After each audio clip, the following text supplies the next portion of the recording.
Hello everybody, it's Mystic Model Horses. Today I'm going to be showing you guys how I make my costumes for my Breyer short films. I'm going to be filming one in the summer and then it'll be released for you guys to watch, and these costumes will be in it. So throughout the next couple months I'm going to be making costumes for that short film and hopefully to be reused for other films and series. So let's get into it. I designed the costumes in my sketchbook and everything was fine until somebody decided to eat my pencil. And this one didn't stop staring at me. But anyways, I kept drawing the costumes and eventually I came up with this. Okay, I just want to clarify that you don't have to make a whole set of costumes or even a script to make an amazing Breyer short film, or any model horse film for that matter, but this is just what I want to do, and I feel really inspired to make some costumes, and these are going to be like some of the first that I've ever made. I've made some plans before, but I haven't really gone all in like this with an actual big design, so I'm really excited to see how it turns out, and you guys can watch my progress as I continue to make costumes. Alright, so these are my costume plans. I was thinking they could both have black cloaks to go over, and these are both my main characters in this short film, by the way. I'm writing the script right now. The cloak kind of straps on around the belly. This is going to be like brown leather, I think, and this is just black fabric, pretty thin. Now I can finally start making these costumes.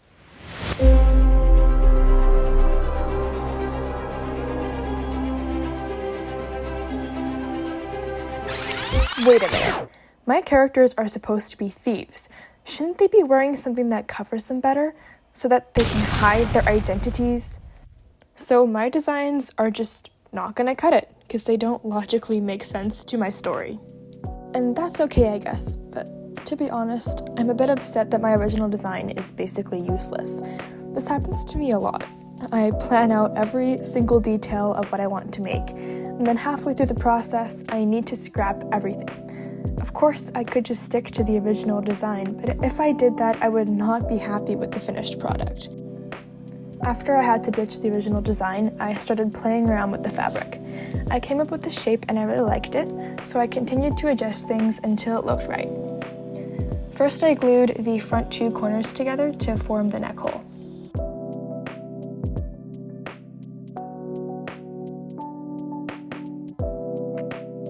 Then I grabbed some thick black ribbon and some thin brown ribbon.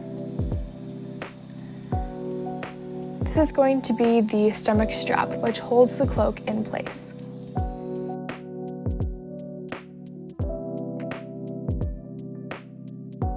The black ribbon is there so that the cloak will keep its shape when it's on the model, and so that the brown ribbon, which will have the buckle attached to it later, is more secure.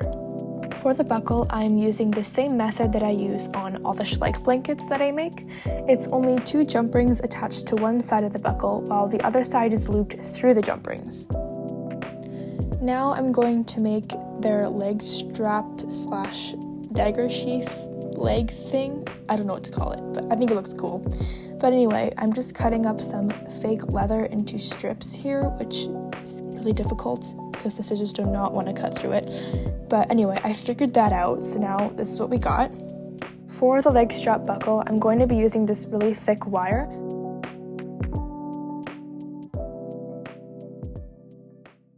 I measure the width by comparing it to the leather strip and start bending it into shape with some pliers.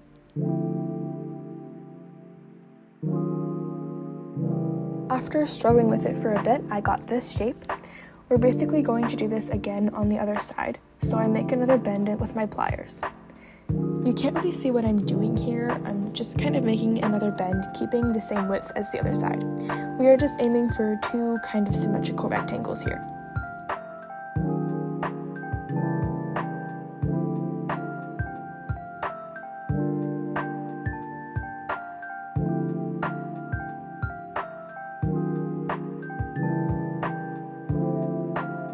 I bend it one more time, connecting it to the other side.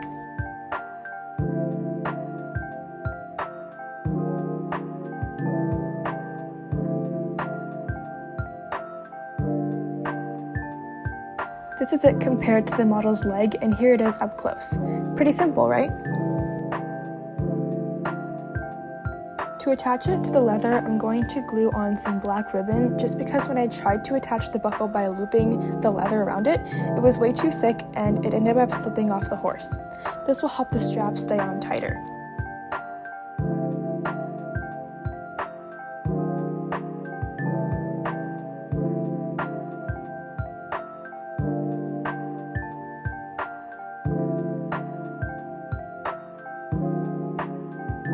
One change I made to the buckle off camera is put some hot glue in the areas where the wire meets, just so that there's no chance of it slipping off. Now I slide the buckle onto the ribbon.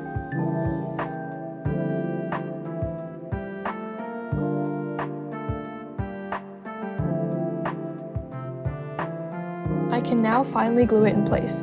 You can probably see why using the ribbon was so important, so that the buckle can lay flat.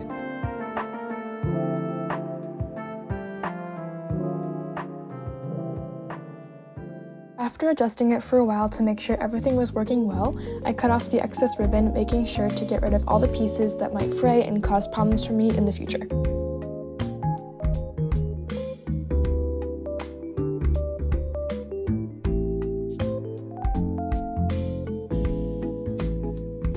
Now it's time to try it on the horse. This was a bit of a process, but at least it will stay on well, and I know that it's really tight. I thought for a second that the buckle might be a bit too big, but if I had used thinner wire, it wouldn't have been able to keep its shape. It ended up looking really good in the end.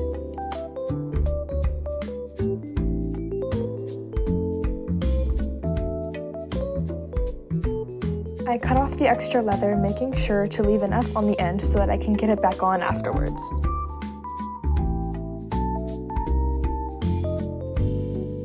Here it is, off the horse and completely finished.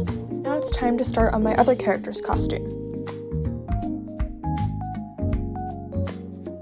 This time I just wanted to use some scrap fabric left over from the first cloak.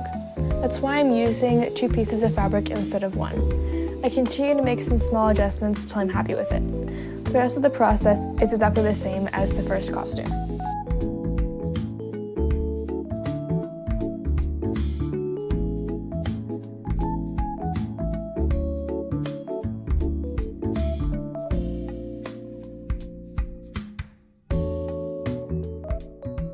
So, things have gotten a little bit messy since last week.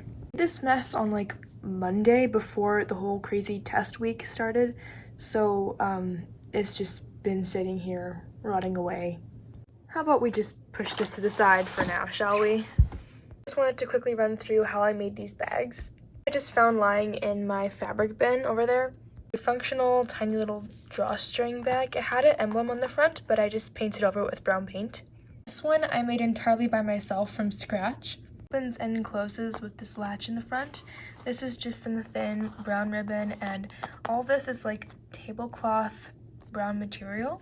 It's not too pretty, but I don't think it really needs to be because it's just for a model horse film, so whatever. Picked up some strips of white fabric and painted it red with watercolor a little bit on the edges there.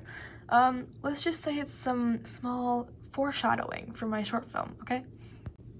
The last thing I did off camera was paint the silver buckles for a more rusty kind of feel, which really blends in with the costume, and they stand out less because they were kind of like shining before, and you know, that wouldn't be very mysterious for a thief.